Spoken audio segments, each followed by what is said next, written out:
Hi, good afternoon, everybody, and welcome to our afternoon webinar on education.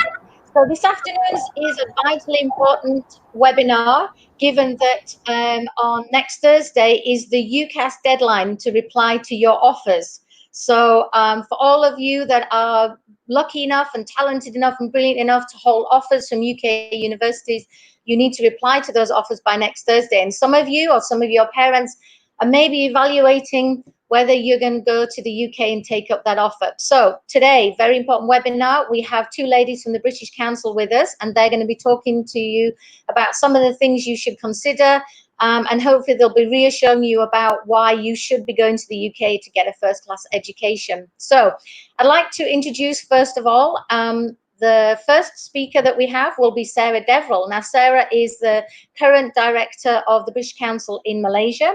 She's had a career in education assessment, English language and cultural relations for over 30 years, 30 years. And for the past 22 years, Sarah's held various roles with the British Council in Europe, China, India, and now Malaysia. Our second speaker with us today is Helen Yang. Helen is the Senior Marketing Manager for Study UK East Asia. Helen oversees Study UK campaigns across East Asia on behalf of the British Council. And prior to the British Council, she worked for the UK Department for International Trade and Department for Education as well. She spent 2 years teaching in China as well. So a teacher as well as somebody who's great at publicising UK education. Your moderator for today is Melissa Kong. Melissa cares deeply about issues in education and especially inequality in Malaysia. She currently works for Teach for Malaysia and is a fellow of their 2014 cohort, and she taught in a Felder Kampung School in Negeri Sembilan. She also performs, she does musical theatre, and she does a lot of the Oxbridge outreach events that we have, like the Oxbridge Engineering Day. She currently sits on our EXCO as one of our members, and she did chemistry at St Hilda's College in Oxford. So welcome, everybody. Thank you for joining us this afternoon. Can you all just tell me a little bit about where you are at the moment? So, Sarah, where are you at the moment? Hi, Emma, and thanks for the welcome. It's lovely to be with you today. I'm actually in Kuala Lumpur. But despite the posters in the background, I'm actually at home, and I've more or less been working from home since our movement control order began on the 18th of March, and most of my colleagues in Malaysia are working from home. But having said that, there's a lot of work going on. We haven't been working less, we've just been working from home. So I can talk a little bit more later about some of the activities that we do in the British Council and what those activities might involve. But it's great to be here with you this afternoon, and thanks for the invitation. Okay, perfect. Helen, where are you today? Hello, everybody. I'd like to say good morning because I'm speaking to you all from the UK, where it's currently 9 a.m. here. I'm usually looking after the Study UK campaign for East Asia with the British Council in Beijing in China, which is probably much warmer than we have it here in the UK today. But I came back here as, unfortunately the coronavirus was starting off in China, and I've come back to be with family since then. So I'm speaking to you also from home in London. Okay, great. Well, we're glad to have you all the way from London. Thank you for getting up early to join us today as well. Glad to be here. Great. Melissa, where are you? Thanks, Emma. I'm working from home in Kuala Lumpur as well.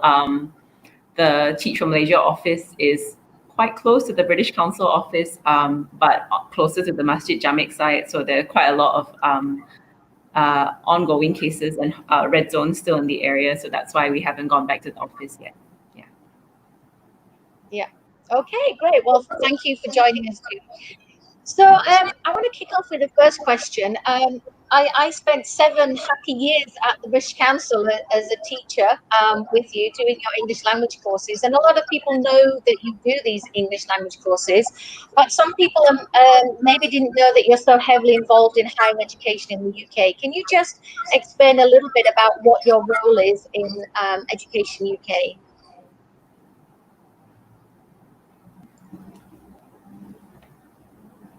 Sarah, you're on mute still. That's the rookie error. You would have thought that after all the Teams calls and Zoom calls that I've had, I would have learned that one. But yeah, I'm back now. So I was just going to say, Emma, before I answer the question about education, I might just step back and say something about the broader mission of the British Council and what we're all about. And I'm delighted to learn that you're actually an alumnus of our network. I hadn't realized that. And before I speak as well, I'd just like to say for anybody watching, I mean, this COVID-19 time has been very, very difficult for so many of us, for so many people. And I'd like to convey my condolences for anybody who's listening, whose life may have been affected. Perhaps somebody close to you has become ill, or your livelihood has been affected in some other way. We recognize it's a really difficult time, and we're all in this together moving forward. And the other thing is that, we're all here working from home in various ways, and we can suspect that this will be our new normal for some time, and one that we will embrace with a balance. So back to the British Council, where, as you heard from Emma, I've worked with the British Council for over 22 years now, in a variety of different countries, mainly in Italy, China, India, and now Malaysia, although I shall be going to Myanmar at some point later this year, flights, visas, and everything else permitting. So the British Council is actually the UK's international organisation for cultural relations and educational opportunities. That's what we say on the tin. What we try to do is build connections, understanding and trust between people in the UK and people in other countries. And we connect with those people through both arts and culture, education, and of course the English language, which you mentioned before, Emma.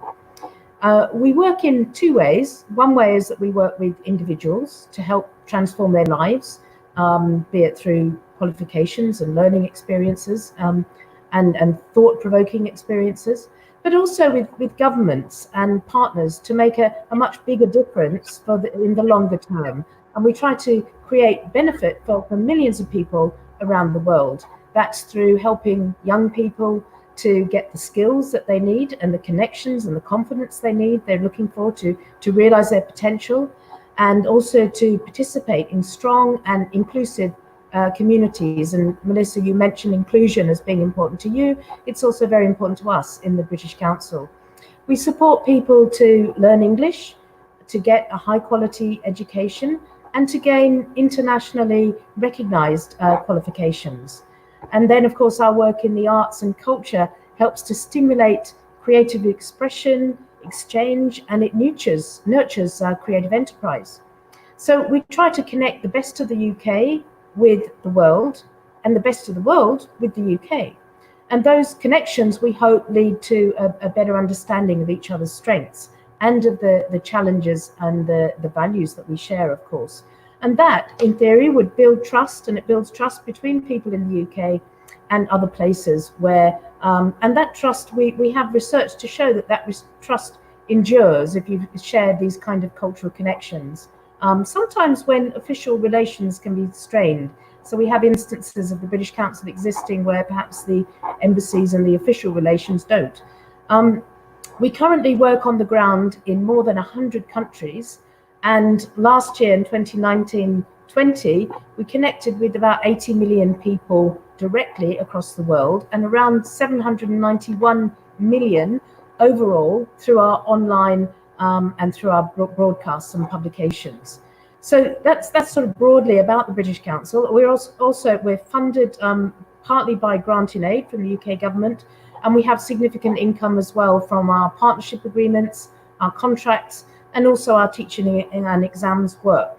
Now, we were founded back in the UK in a very difficult time in 1934, and we're registered as a charity in the UK, governed by a royal charter and a UK public body.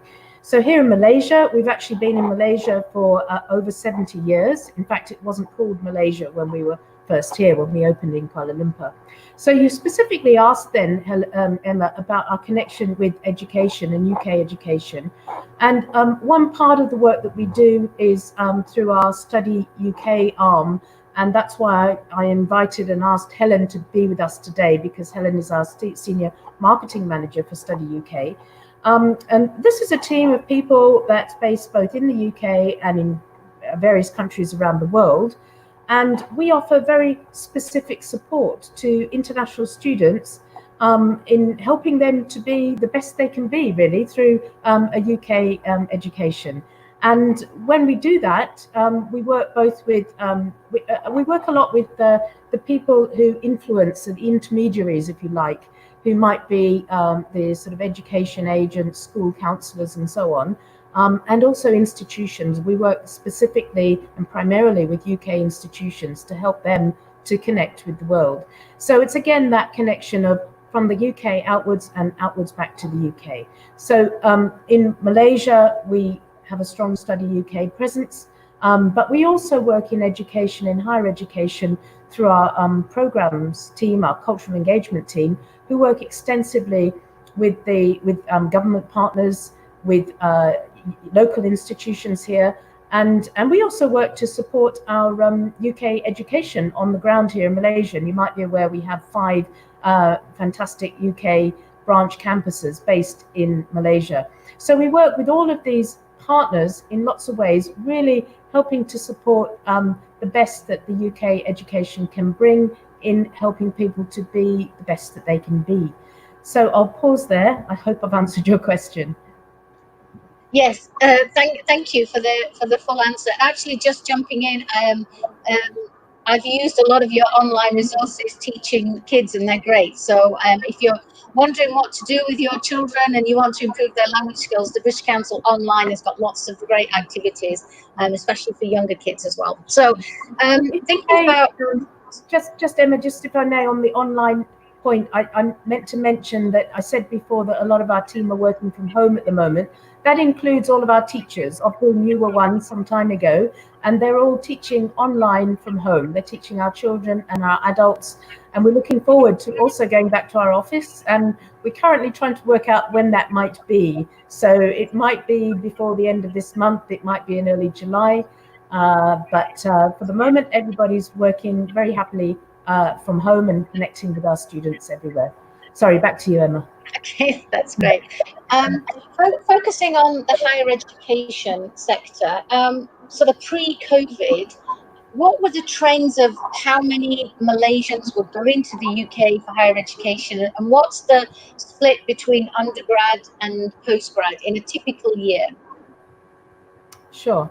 Well, I can tell you that over the past 10 years, and these are some statistics, an estimate from the British Council based on the Higher Education Statistics Agency, which is HESA. Over the past 10 years, we estimate that 76,190 Malaysian students have studied in the UK. And that makes up about 41% of the total number of Malaysian outbound students, so Malaysian students who are studying in English-speaking countries. Now, that is a figure from 2018-19. And the reason I quote 2018-19 is because the HESA statistics always kind of come through in the following year. So in 2018-19, there were over 15,500 Malaysian students enrolled in the UK. And of those numbers, 15,000 of them were in higher education, enrolled in higher education. And the split from Malaysia tends to be a bigger split of undergraduates to postgraduates. So I think our latest information, and Helen, correct me if I'm wrong, is around 73% undergraduates and about 27% postgraduates. That's our latest information. We also had about 492 students in international schools, and that the source of that data is the Independent Schools Council, and around a very small number in short-term language courses, because of course there's a lot of very good language learning that happens here in Malaysia, so we don't have so many going through for that. Okay, so they're sizable numbers, and obviously for Malaysians, the UK is a vital destination for education.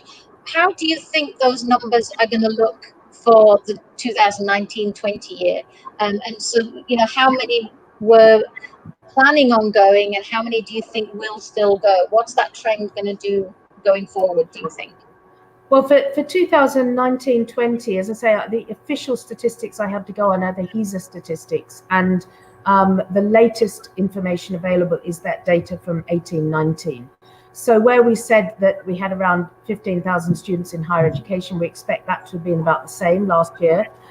We also saw last year that the Tier 4 student visas, that we had around 7,170 new Tier 4 student visas issued in 2019.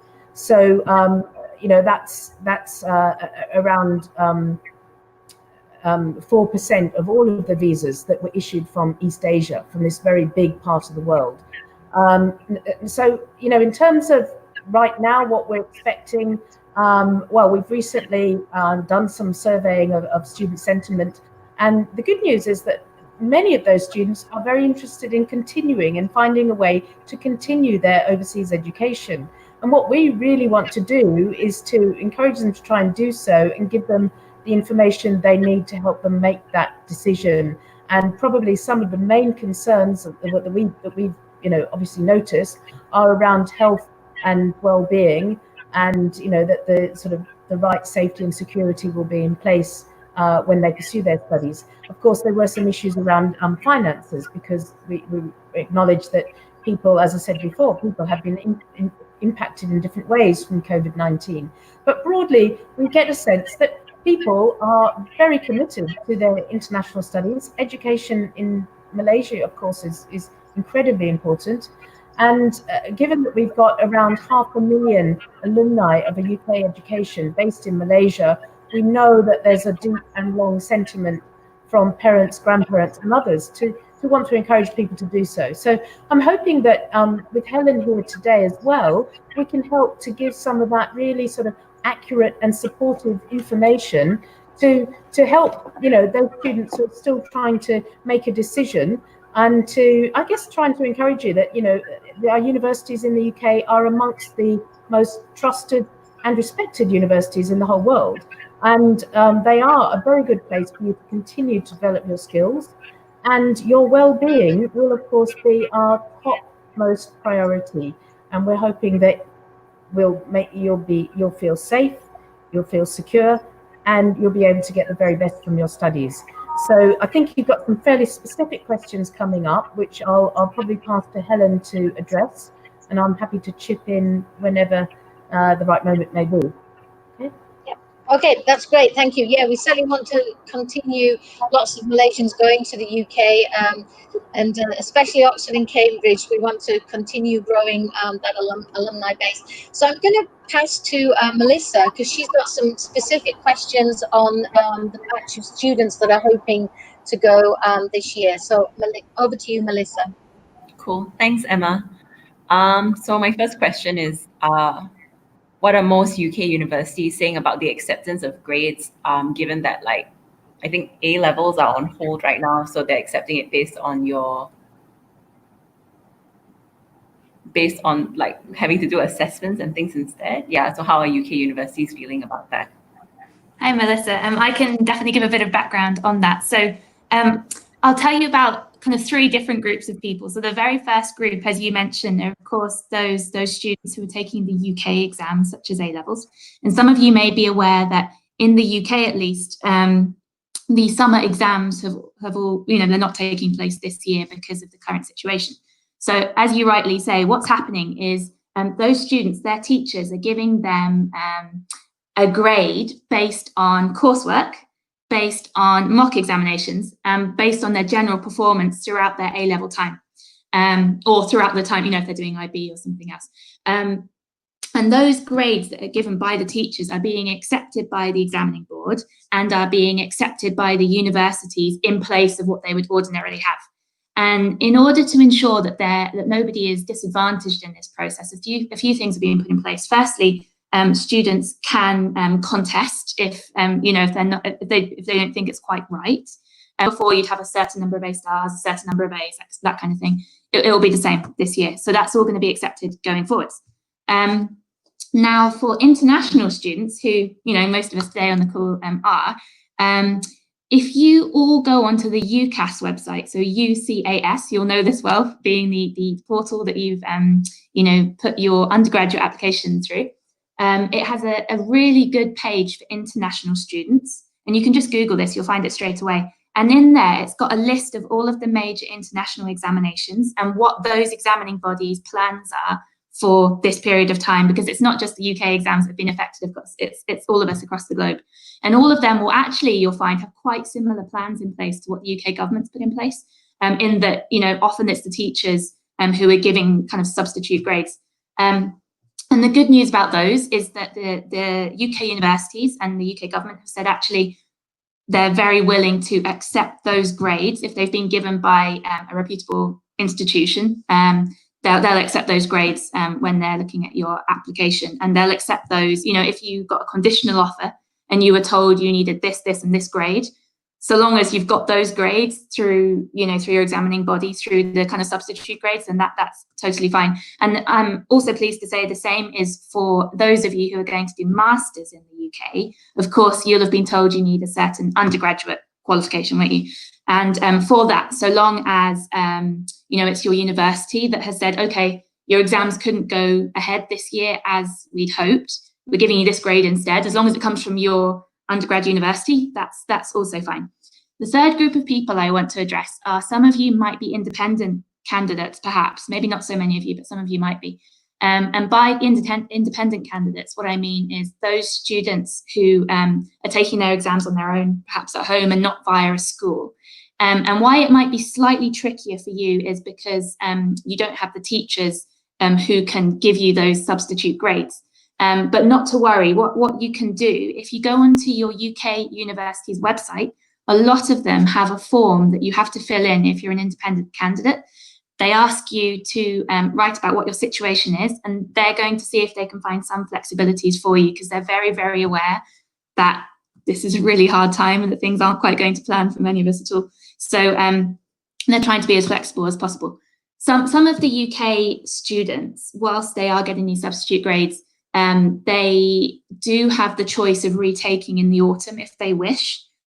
But of course, that will push things back a bit, and they may end up, you know, coming in the following year. So that's for those students to decide. But my overall advice for all of you would be to look at the UCAS website. And as Emma stated at the beginning, for those of you who got your applications in and your offers, I think it was on or before the 4th of June, the deadline for you is the 18th of June to reply to UCAS. So the 18th is next week.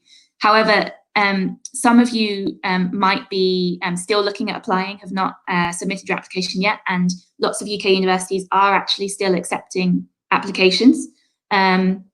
And so if you're submitting your application on UCAS after the 13th of July, you actually have until the 20th of July to respond to UCAS. So you've got a little bit more time if you're in that later batch, but most of you next week. So keep an eye out there. One last thing I'll say on this is some of you might be concerned that your offer condition deadline is coming up quite soon with your universities.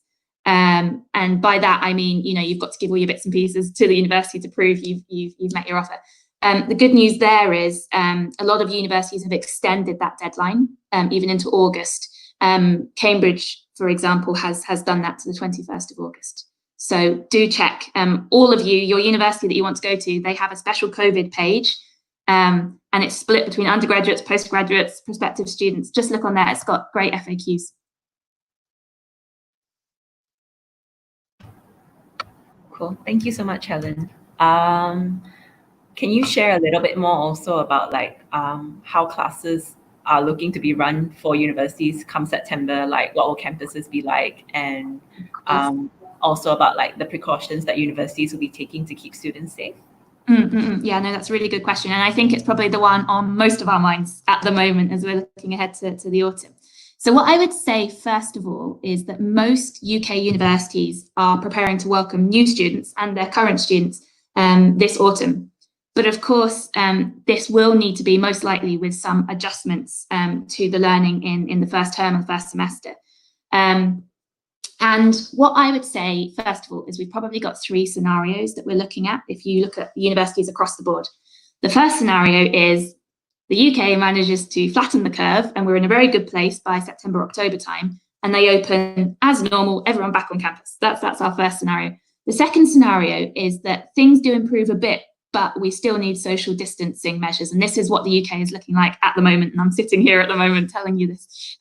So things in the UK are looking more positive. We're learning to socialize in physically distant ways, is how I would say it.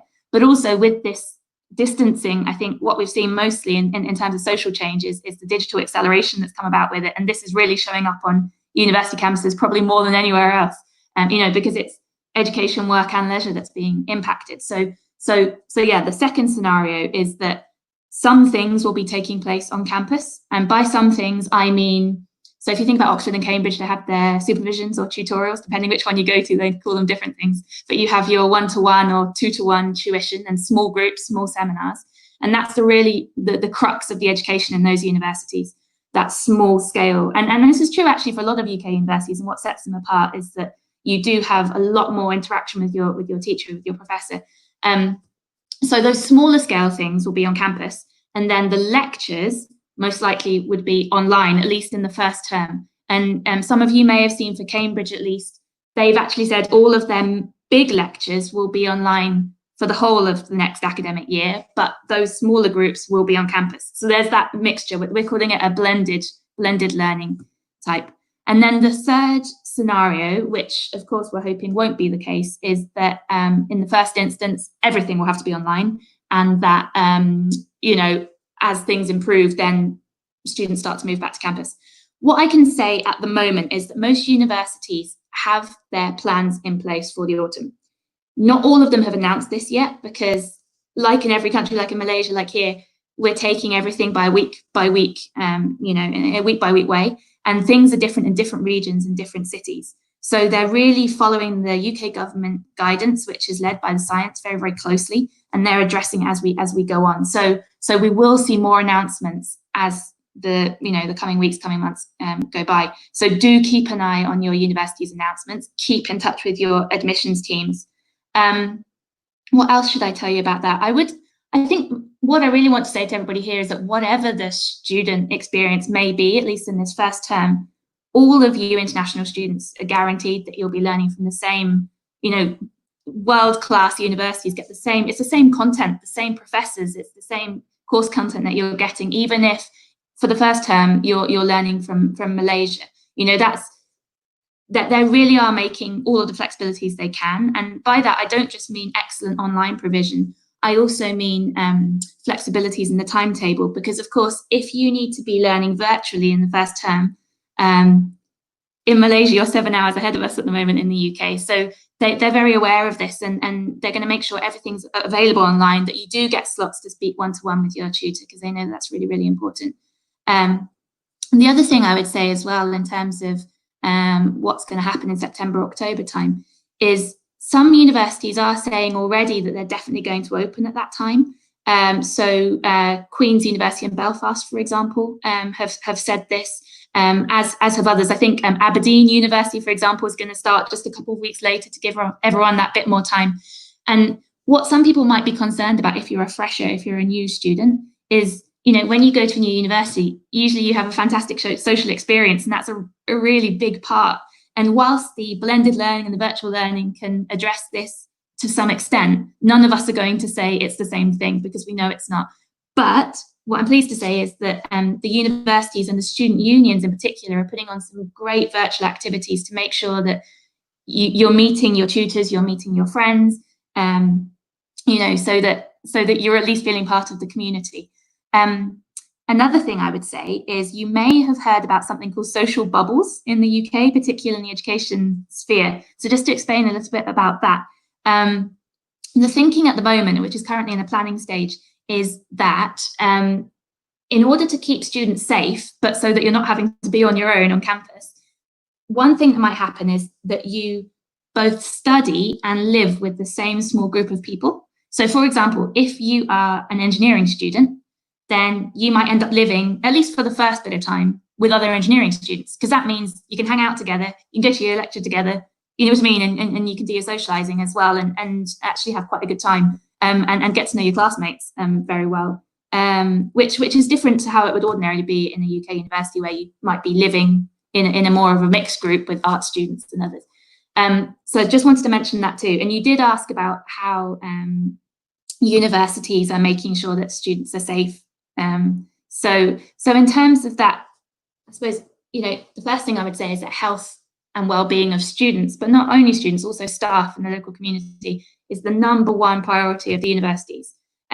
Always, but especially at this time. So if you're particularly worried about this, I would say get in touch with your university and do look on their website, because each of them have listed precautions, and they are being monitored very, very closely, and they need to be keeping up with the standards set out by the Department for Education and by Public Health England as well. So there are certain guidance, for example, around the cleaning of non-healthcare settings, and this includes student accommodation. So you'll see some universities have already started giving information to their new students about how there will be hand sanitizer in every kitchen, how there will be divides between each sink, so you can wash your hands very safely without being up close next to somebody else. Sounds like small things, but actually it's very, very important. The other thing is that the UK government has given guidance about face coverings as well. So from the 15th of June, everybody in the UK must wear a face covering on public transport and in closed settings, because you may see that as we come out of lockdown at the moment in the UK, people are going out and about more, and of course we need to take those precautions, and universities will be encouraging that too. Now, another thing I would say, and I hope that none of you will need it, but the National Health Service in the UK is free for everybody here, and that includes you as international students. So COVID treatment, which again, none of us want to be thinking about that, but it is available and free for every single one of us here, including you. And once you come as an international student and have paid your international health surcharge, you will also have coverage for any other condition, and anything that you might need to go to see a doctor for. So that care is in place there. You've also got your university healthcare system, which is linked in with the NHS as well, who will look after you, not just for physical health, but also for mental well-being as well.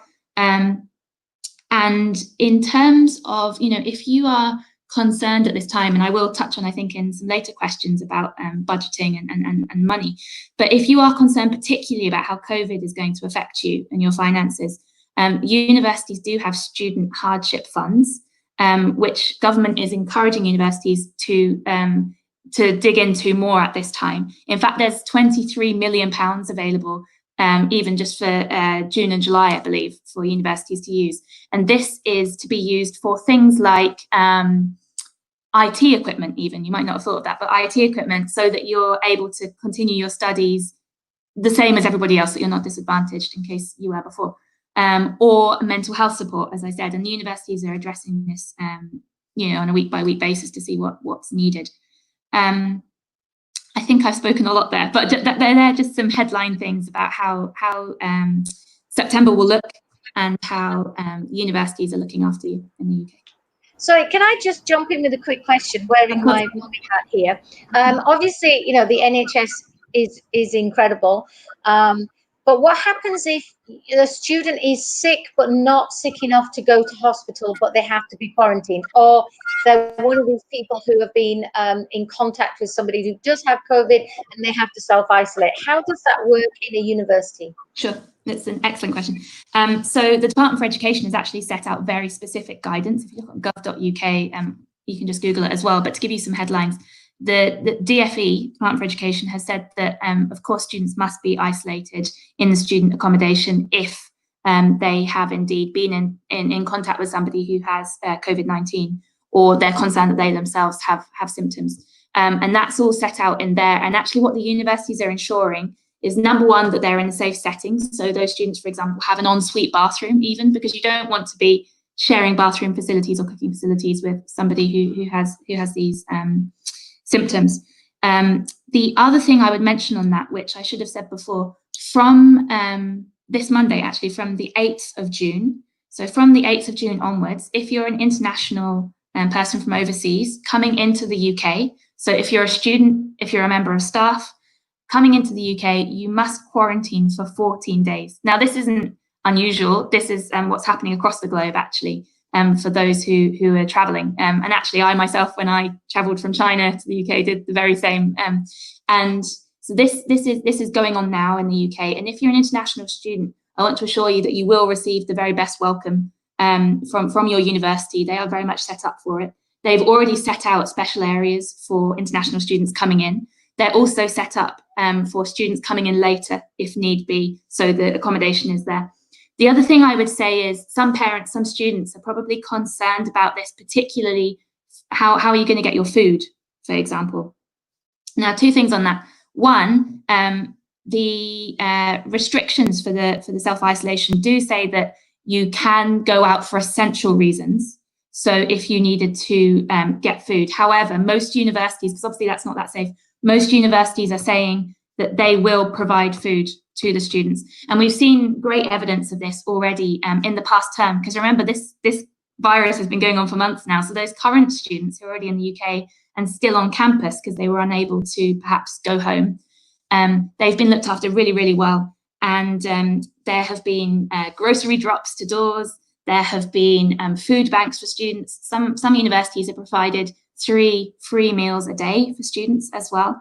There's been all sorts of things, special news updates for students on what's going on, so they're not having to grab news from social media and not know which bit's true. There's a lot of these things going on. If you wanted to see an example actually of sort of what life has been like for an international student, I would suggest you check into the Study UK Twitter channel or Instagram channel. It's Study UK British. And on there, you'll see some video clips of how our international students have been getting on in the UK. And they give you some tips and tricks. Okay, very helpful. Okay, Melissa, do you want to ask another question? Yeah. So Helen, just now I think in one of the scenarios you posed, there was a possibility of like university starting not in September but later. I guess what do you think is, I suppose, that likelihood, and how are universities going about exploring that idea? Sure. I think, to be honest, most of them are very, very keen to start in this autumn term. And seeing as we're in the Oxford-Cambridge, meeting here, I would say for those as well that they have assured everybody they will be opening in Michaelmas term, which means the autumn term for those universities. And this is true across the board, and that's why they've got this blended learning. So I think for the most part, we will see that it's sort of September, October time that we are opening up. But of course, not all of us can get to campus, and that's where the blended virtual learning comes in. Some of you, maybe, more than some, are considering perhaps deferring your entry. So I want to say a little bit on that, because I'm sure this is also a question for people. So from the UK university's point of view, they really want you to study with them. They really want to give you the absolute best opportunity now. So they would be encouraging you to apply. But what I will say to all of you is, of course, you need to make the best decision for you and the best decision for you and your family. Something else I would say is that we don't know what's going to happen this time next year. So if you're thinking perhaps, okay, it's all looking a little bit risky at the moment, maybe I just put it all off and go to study next year. Actually, none of us in any country know how this is going to pan out. So actually, now is a good time to seize that opportunity, particularly, I would say, if you're an undergraduate student, because yes, you may need to do your first term virtually, but during that first term, you can get to grips with the UK education system, which might be new to a lot of you, actually, if you're coming from a Malaysian school system. Get used to it in the comfort of your own home in Malaysia, and then really go full force when you're welcomed into the UK when the time is right. The reason I say for undergraduate students is because, of course, you've got a longer time. For postgraduate students, there's a slightly different decision-making process that you'll need to make, simply because in the UK, a lot of the master's programs are 1 year long. Not that I want to put any postgraduate students off, I just understand that it is a different thought process for you. The other thing I would say as well is that, if you do come for this autumn, remember, you'll be the first cohort of students, international students, to be benefiting from the new graduate route visa when you graduate. So I don't know if you know about this. This is going to come into effect from next summer, so summer 2021. And it's very exciting. It means that international students who graduate from then onwards, so from next summer onwards, will be able to stay in the UK after graduation for 2 years on that visa to either look for work or to work. And once you found a skilled job during that time, you can actually switch on to a skilled work visa. And that means that you can stay even longer. And this is really very promising because it's not something that we've had in recent years. So, if you do choose this time, seize it, and you'll be able to actually stay longer in the UK and really get some great work experience whilst you're here. What else should I say? If you're thinking about deferring for next year, another couple of things to have in mind. It's true that a lot of students are considering this, and therefore it could be said that competition may be greater next September. That's just something to bear in mind. We don't know, we don't have a crystal ball, but that's something to bear in mind. The other thing I would say is numbers are looking like in the UK at the moment, we have a growing number of 18-year-olds, interestingly. So just another thing to factor in, domestic students, there will be more next year doing that. The last thing I would say, I keep saying last thing and then adding something more, but one more thing I would say is that, for next year, I keep saying we don't know what's going to happen, but if you were planning on maybe taking a year out, getting some work or traveling, again, we don't know what's happening, do we? So I wouldn't want you to take that time to do something different and then perhaps not be able to, when actually you could really be getting on with your higher education. That's just something else to bear in mind. And lastly, whilst deferral is possible for a lot of universities, the way you go about that is you must get in touch, because each university has a different policy on this. Cambridge University, for example, is not considering deferrals at this time. They've said this on their website, mainly because they're very aware that in these next few months over the summer, probably a lot's going to change.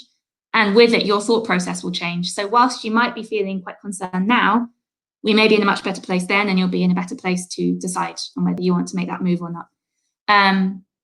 But as I say, some universities are considering it. So if you really feel that's the right decision for you, which is totally within your rights, then do look at the university website, because a lot of them have a special form that you need to fill out. Cool. Thanks, Helen. I think going back to sort of like the conditions for offers, what would happen if for international students, if they're around the piece around like their English language requirement, if there are test center closures because of the situation right now, like what's been put in place. Sarah, do you want to say anything about the test center in Malaysia? I think you might be on mute. I'll just... Yeah. Thanks. Yeah, very happy to take that, because I am conscious that our test centres for a variety of tests have had to be closed for some time. But I'm happy to say that at least for East Asia and certainly for Malaysia, all of the IELTS testing, for example, has now resumed. So it's very easy to just go onto the, if IELTS is a requirement, you can go onto IELTS.org or any of the channels there, Take IELTS. And you can quite easily book into a test, because they are trying to prioritize daily testing and make it as available as possible. So that's both the computer delivered IELTS, which is available every day, and the pen and paper IELTS, which tends to be on Thursdays and Saturdays. So I can speak for certainly our test centers here in Malaysia. It's especially since the recovery movement control order was announced starting from today, that we're even testing this weekend in Sabah. So and Johor as well. So all of that has restarted and opened up. But of course, when it comes to English language tests, it's very important to look at your university website and look at the requirements to make sure that you're sort of, because there's various English test options that would be available to you. And I think for the providers in Malaysia, including Pearson as well, they've largely opened up and are now delivering tests. So there should not be a challenge with that.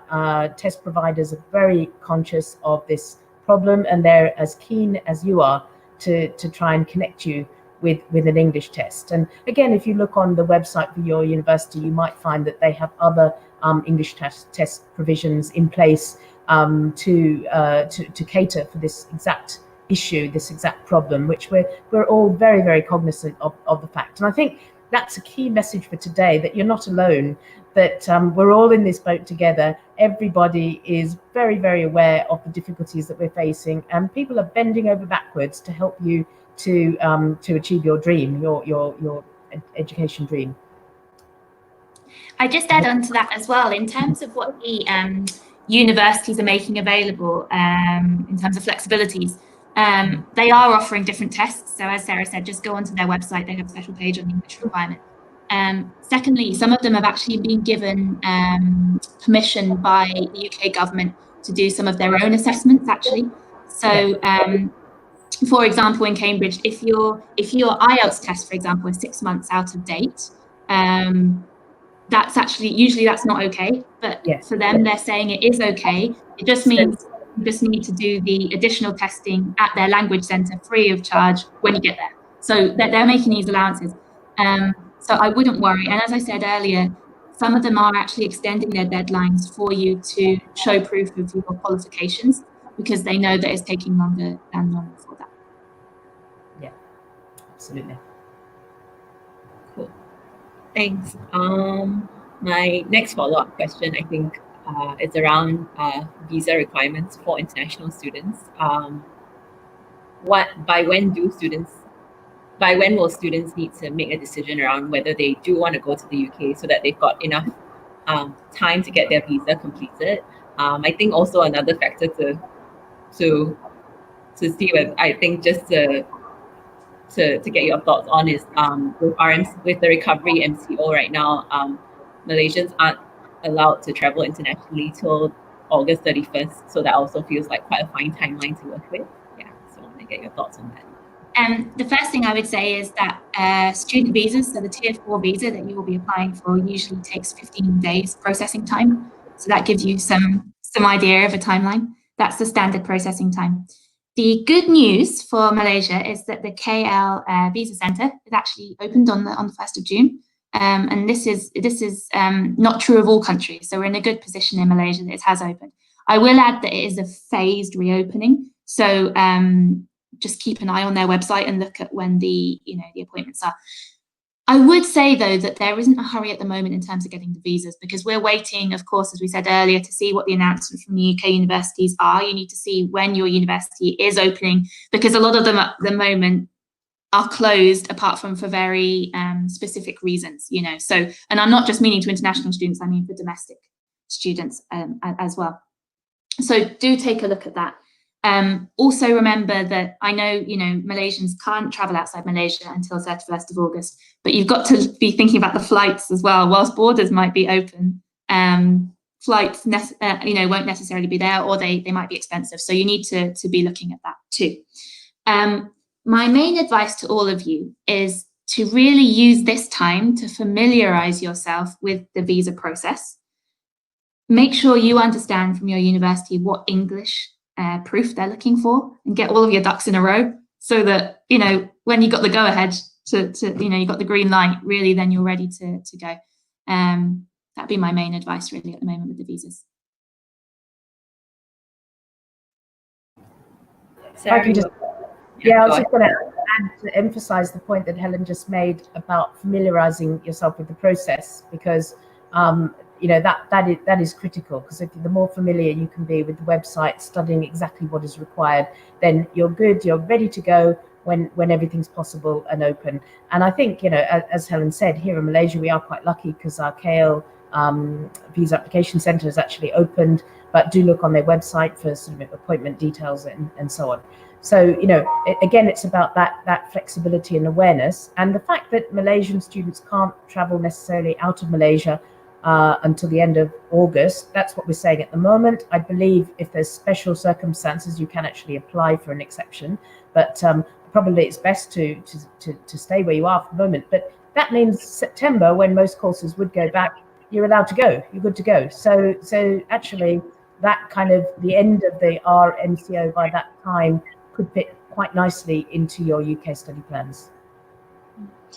Can I just ask if you obviously there's 15 days to get the visa you were talking about, but there'll be a sudden rush. I mean, normally they would be kind of staggered throughout the summer, and obviously they've got challenging situation with their own manpower in their office. So there may well be a backlog, and there may well be delays. It may take longer than 15 days, and then obviously the flights is a big issue. My daughter's trying to head off to Imperial as well, and just went on and looked at flights, and they're appallingly expensive at the moment.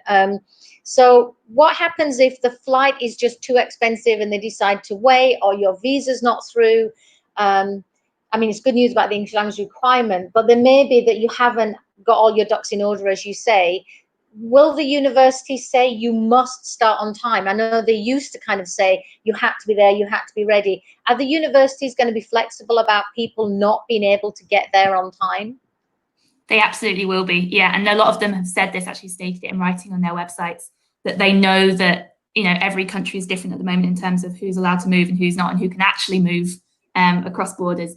And so, as I said earlier, making special allowances for accommodation as well, and making sure that accommodation is saved for people so that it's not all taken up, and meaning, you know, because I'm sure some international students may be concerned that it will all be taken by the time they are able to make it. So I wouldn't worry about that. Any of these concerns, you know, I keep reiterating it, but do keep in touch with your admissions team at your university, because whilst everything we're saying here today is kind of general across the board and the high level for the UK as a whole, each university is going to be slightly different, and your admissions team will be able to tell you very specifically about how they are addressing COVID concerns and what their plans are for this autumn, and what they have in place specifically for international students or for those coming from overseas. So I would just make sure that they're aware of your situation as well. And this goes back to the exam question at the beginning. You know, if you are really concerned that your exams have been cancelled and you're not quite sure what that means for your offer, just get in touch with them. They are there. You may find that they're not answering you straight away. Just remember that they're dealing with many, many, many people just like you. So it's not that they're ignoring you. They will get back to you. It's just a busy time at the moment. Yeah, okay, that's good to know. But I think that your other point is that they should be booking their accommodation now. I mean, they don't want to leave that.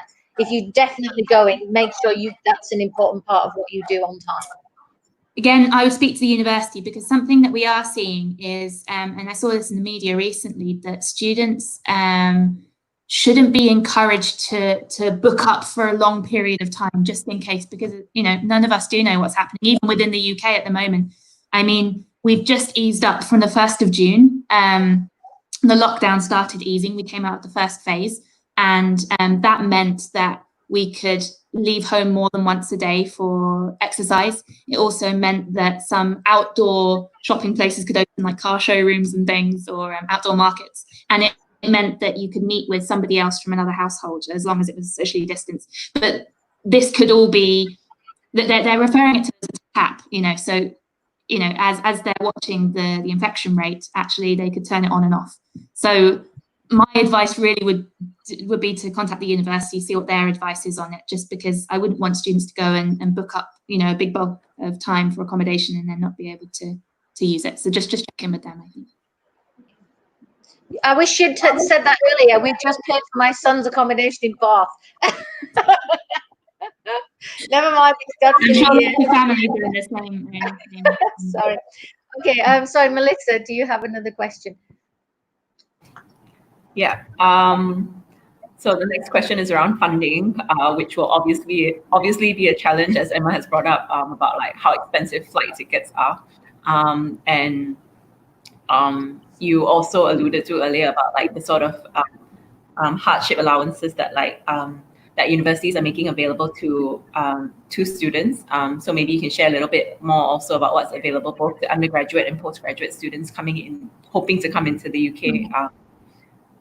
In autumn. I can definitely share a bit about that. I think, first of all, I just want to acknowledge that money is a huge worry for all of us at the moment, all families around the world. So I, you know, and universities are certainly aware of that. What I would say is that the UK as a study destination is good value for money, actually. And if you look at the costs overall, on average, they are slightly lower than the US and Australia. So that's something to bear in mind. Another thing to say as well, and this comes from a QS annual employer survey, is that UK graduates are particularly employable, actually, given the type of education that we have here. And so, you know, the investment that you and your family are making is actually likely to result, you know, we would hope in the future, in a successful career. So whilst this is an extremely difficult decision, particularly because of the financial reasons, you know, this is a long-term decision you're making for your future. And so, you know, I know you know, it's difficult to see that now when we're looking at the immediate costs, but it will be worth it along the road. But I do understand that it's a very difficult decision. And because of that, I just want to give you some figures that might be helpful to you in terms of how much it might actually cost for you and your family. So in terms of living costs in the UK, now this is all, you know, averages and studies that people have done, but what we've seen for living costs on average for a student per year, it's about £12,200. I don't know if any of you can do a quick conversion to Malaysian currency, but in pounds, it's about £12,000 a year for living costs. So that's not your academics. In terms of undergraduate tuition fees for an international student in the UK, these range usually from about £11,000 a year up to about £30,000 a year. Now, the reason there's such a big range is because it depends on your subject, where you're going. So if you're doing a humanities subject or a social sciences subject, it's much more likely to be quite classroom based, and therefore you're not using lots of equipment and things, so it's going to be a bit cheaper. If you're doing medicine or something where you've got a lot of equipment and you're using labs every day, it's going to be slightly more expensive. For postgraduate costs, in terms of, you know, the academics, it's going to be actually pretty similar. So from around 11,000 upwards. So I'd say it's pretty similar for postgrad. And again, it will have those same differences depending on the type of equipment or the type of subject that you're doing. Again, I'd add, you know, with the 1 year postgraduate in the UK, it is good value for money because you're going to be doing it and getting out into the world of work a lot faster, actually.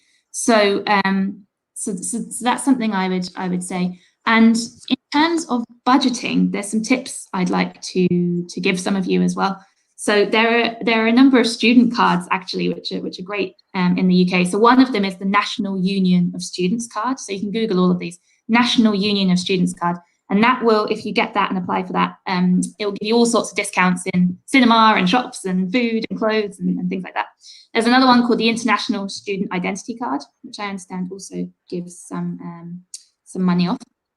Another thing I would check out is the Visit Britain website.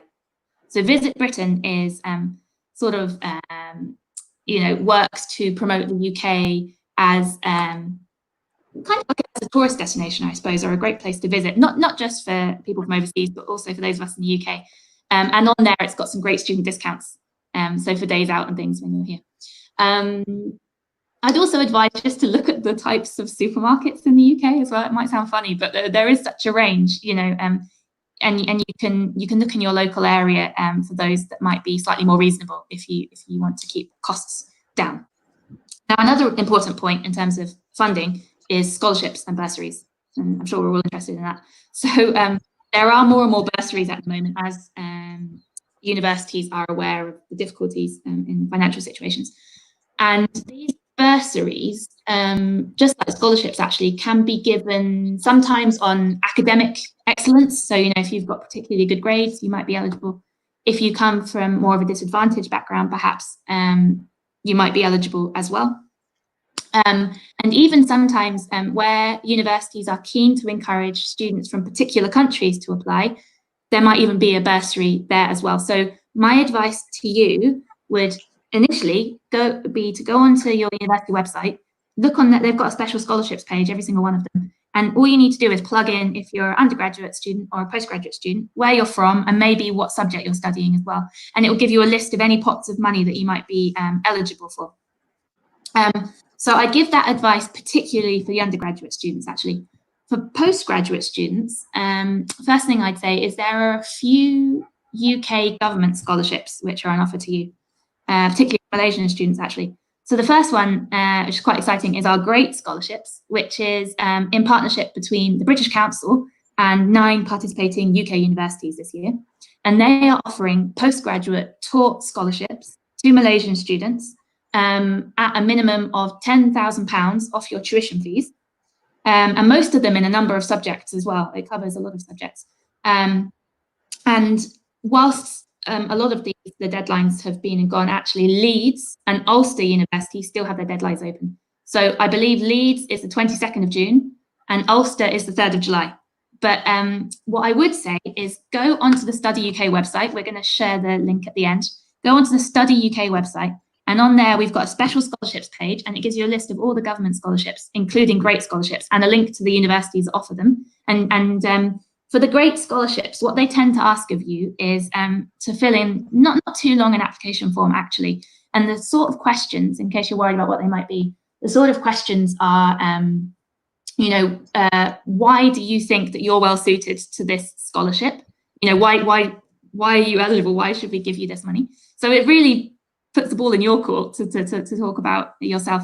They also ask, why are you choosing to study this subject at this university? So you need to know the course quite well, and how are you going to use the content of that course knowledge in your future career? So they really want to see kind of a forward vision. And they also want to see, are you somebody who would be keen to be involved with the British Council and with the UK higher education sector going forwards? And it's not an onerous task. By that, we just mean when we have sessions with prospective students, pre-departure briefings, things like that, would you mind coming along and just talking about the good experience that you had in the UK, just to give your, because they're much rather hear from you than they would us.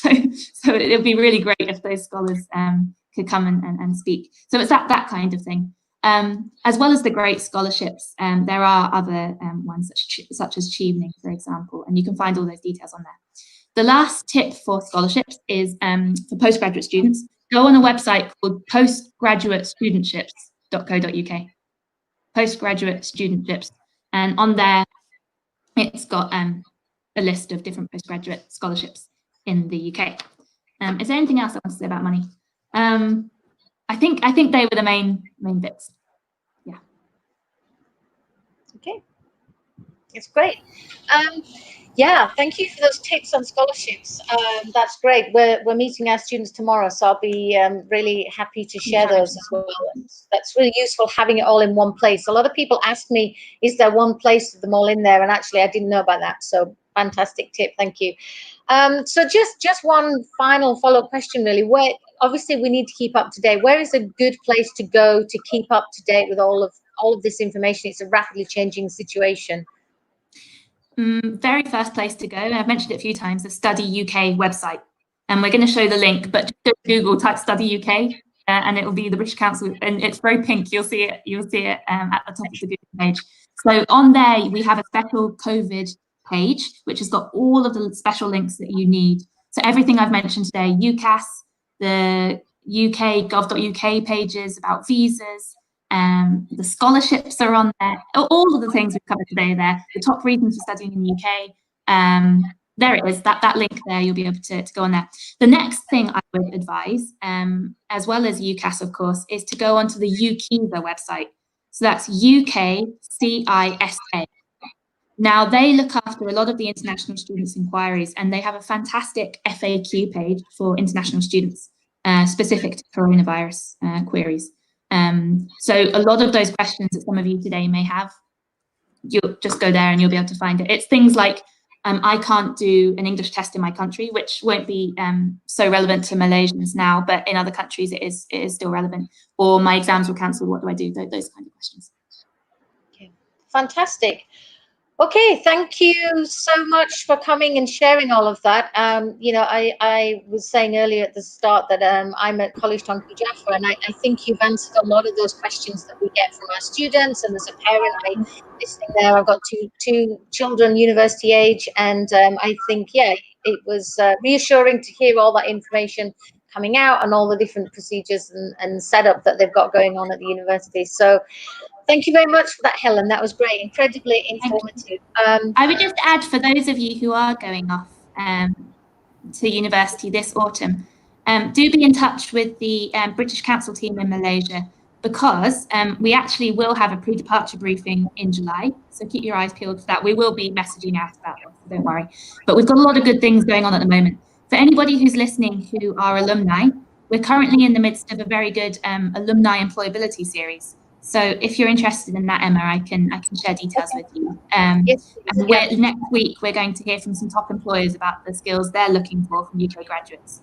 So there's a lot of these things going on, but do keep in touch with the team. We've got some great sessions.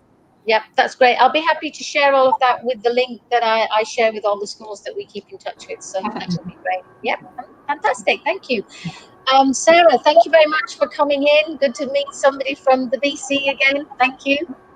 Yeah, well, I'd love to do it face to face, as in over a coffee or something sometime when it all becomes. It is actually technically possible now in Malaysia. But thanks so much for the invitation, Emma. And I hope that the information that we provided today is really what people are looking for to help to persuade them either way. And as Helen said, do get in touch with us if we can help with anything. And remember that your well-being, students out there, your well-being is actually our top priority, as it is for all of our governments at the moment, the Malaysian government and the UK government. But we hope that you go on to pursue your studies, not too interrupted, but if it is interrupted, you find a blended way to start, and then you move on to the rest of it, and that you'll feel safe and secure and able to get the very best from your studies. And that includes is it your son going to UCL? No, my daughter's going to Imperial and my son is returning to Bath. Oh, your daughter's going to, okay. Well, I wish your son and daughter all the very best in their respective studies, and the one at Imperial might meet my nephew as well.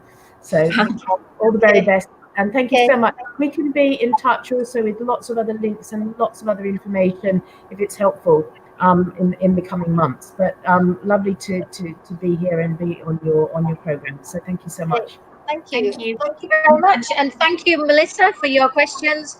And thank you to Sean for managing the tech at the back. Yeah. Okay.